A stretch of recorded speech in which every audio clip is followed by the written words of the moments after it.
Hello everyone, welcome back to another episode of Let's Play Pokemon Sapphire with yours truly, Mudkip Rocketship 3003. Now, I had said that I was going to be putting out some more videos probably relatively soon, and it was not exactly relatively soon. It was just one of those things where you say you're gonna have some plans, and then other things come up, and then of course then now you have to take care of those. So I hope you guys understand that I lag all the time because I actually have things I need to do.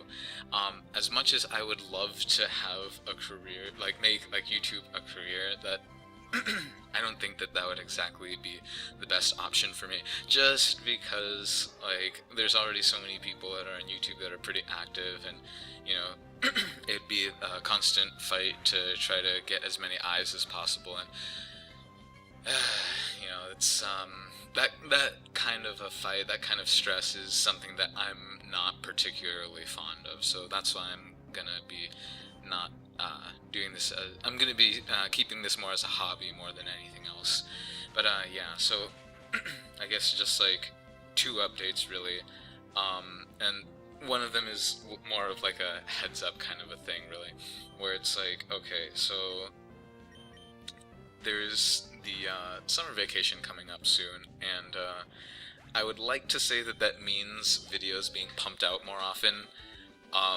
But then again, there have been other times where I said that, hey, break is coming up, that means that there's more videos or more content coming up, and then I just did not at all follow up on that. So, so sorry if that's getting really annoying for you guys, but I'm doing my best. Anyways, so the other update is that since there's been a few things going on around the house lately that basically prevents me from doing live commentary as often as I'd like to, or just commentary in general. That means that a lot of these videos are going to end up being post-commentary, like this one is. As much as I'd love to do live commentary videos more often, I just can't.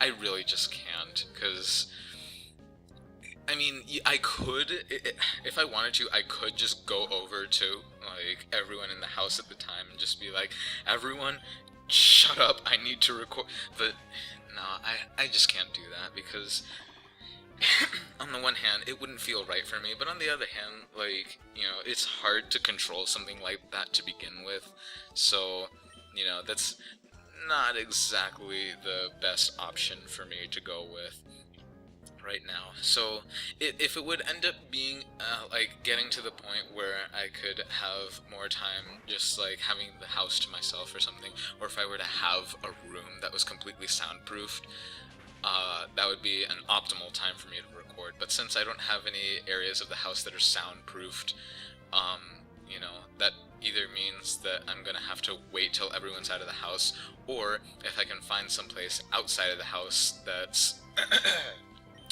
relatively soundproof, then I will be able to take whatever equipment that I might need with me over to that area and then do my recording there. Sorry for all the throat clearing. Just, it wasn't like a cold or anything, it was just kind of one of those things where it's just I really hope I don't get sick right now, and thankfully I haven't exactly been sick.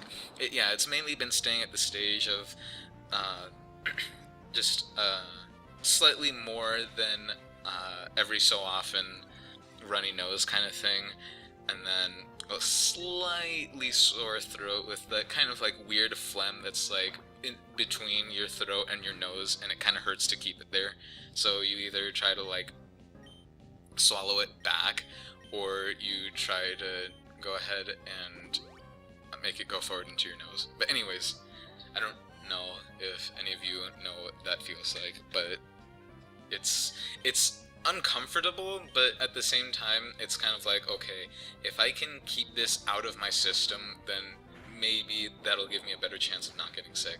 And so far, for me anyways, it's been working, because at least to begin with anyways, when I would first start out, when I was younger, and I would notice that sicknesses often started with that kind of like those kind of weird half booger, half phlegm type things, or it's like it hurts because it's in between your nose and your throat in that one sensitive area. So it was I was like, okay, well, maybe if I keep that from going all the way back, then maybe I won't get sick. And it could just be the placebo effect. It could just, it could just be me just kind of tricking myself into thinking it works, and so then it does work. But I don't know. To me, it feels like it's probably like an actual legit strategy for similar reasons, like, oh, hey, this thing could potentially be dirty. Let's keep it out of your mouth or out of your eyes or whatever. It's probably like a similar thing that maybe there's already a little bit of whatever infection that's in there. And so then it's just like, oh, well, if you can keep that from getting any further into your system, then you should be good to go. Anyways, so that's just my explanation for another, I guess, sort of slight contributing factor to why I have been lagging a little bit more, just because I don't want to have my voice get immediately shredded when I'm trying to record. So yeah, but anyways, on to the news that everyone is hype about. Pokemon Sun and Moon, the starters have been confirmed. Oh my god, okay, so to start off, I will say that the water starter, little kind of sea lion type little guy, Poplio, I guess, I'm not sure if that's how you pronounce it, but that one, okay, so here's the thing, like, if the fire starter weren't what it was, and if it were something that was either lame, or just like, if I were just ignoring that one for now, if I hadn't seen it yet, Poplio would probably be my favorite one, just because he's so cute, and I don't know, like the little, I don't know what that is, sort of like a little collar thing, but, or sort of like a pseudo collar, I guess, that's around his neck. But I don't know, it just reminds me of like those circus seals that like they always have at, like, in the cartoons or whatever, and he's like bouncing the little ball or whatever around.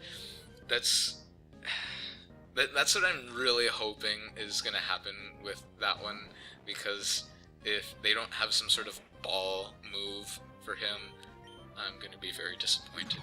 Well, anyways, so there's that one, and then okay, so the grass starter.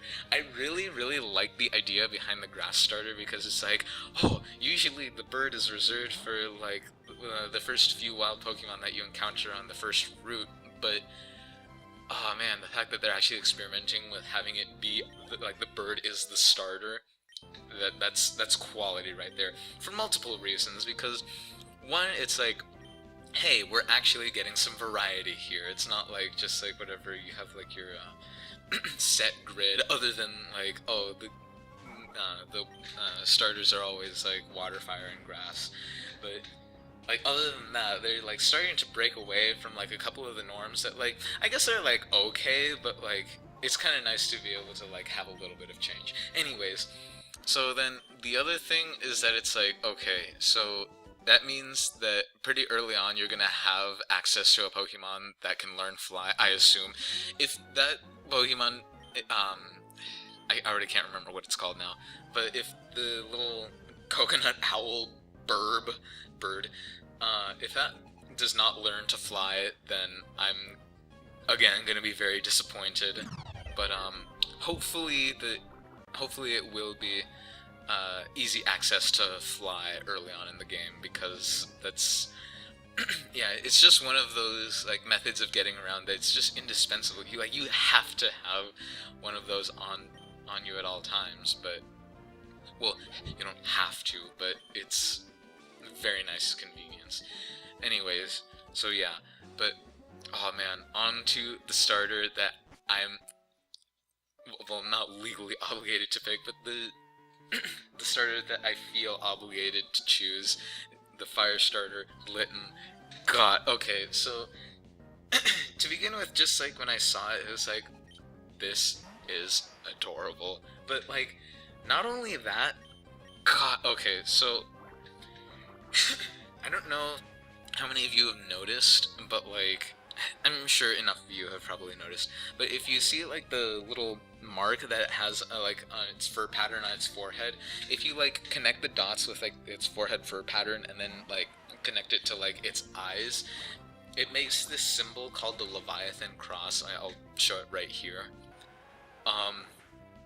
And basically, okay, so the thing is that the Leviathan cross is cool because it is the I think it's in alchemy or something that it's the symbol for sulfur, or as it was as it used to be known a while back, you could also call it brimstone. And the reason why I'm bringing this up is because there's this other game. It's an indie game called The Binding of Isaac. I don't know how many of you know about it, but it's this game that is by the same guy that made Super Meat Boy. You guys have probably heard of that one, maybe. But if you haven't, you can just go ahead and look it up if you want. It's kind of not like a really grim dark game. It's sort of like pseudo grim dark, like mixed with like kind of sort of relatively cutesy elements, just to make it stomachable, as the creator put in his words. Anyways, the point is that one of the items in that game that you can get is called Brimstone, and basically it's a super powerful item that, like, instead of giving you like your normal projectiles to fight with, instead you get this giant blood laser that you can just fire, and it decimates. It is a very, very good find.